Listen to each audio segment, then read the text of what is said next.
You just win.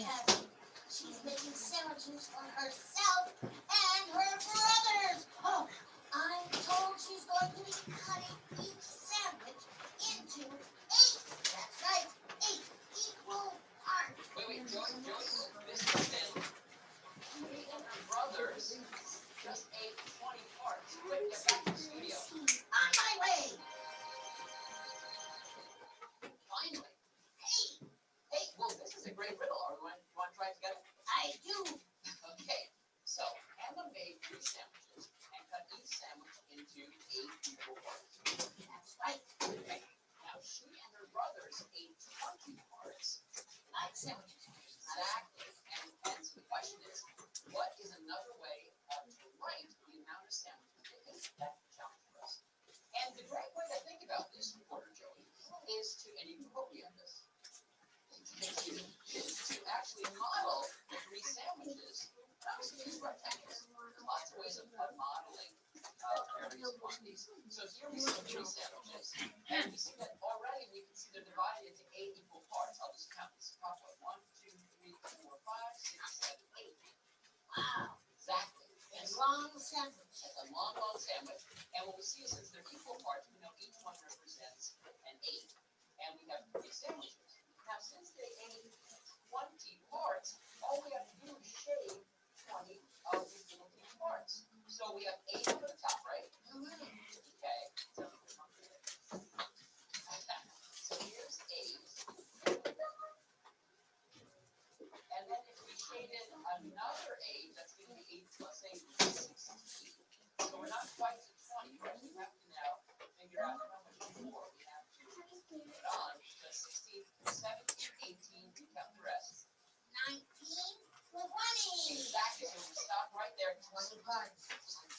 So we need 4 parts of the last right in there. And that represents, we now shaded in a total of 20 parts. So check it out. Notice that we have 2 whole sandwiches that we eat. And we have an extra 4 eighths of the third sandwich. And so what do we conclude? We conclude that 2 and 4 eighths of the sandwich. And so we see that Emma and her brothers ate 2 and 4 eighths sandwiches. 2, the first entire whole food sandwiches, and then 4 eighths of the third sandwich. Great stuff, Professor Burger. So what you're telling me is that there are still some delicious peanut butter and banana sandwiches at Emma's house? I suppose I am. This just in. Number check reporter Joey is on his way back to Emma's house for a late lunch. Professor Burger, you'll have to finish up.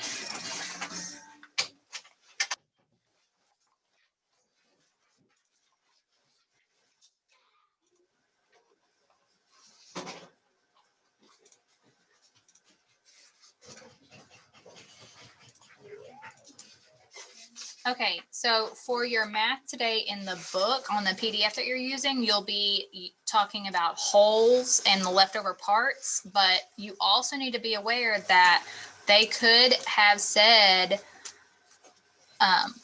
just the parts, for example, because that'll be represented in one of your common unit assessments.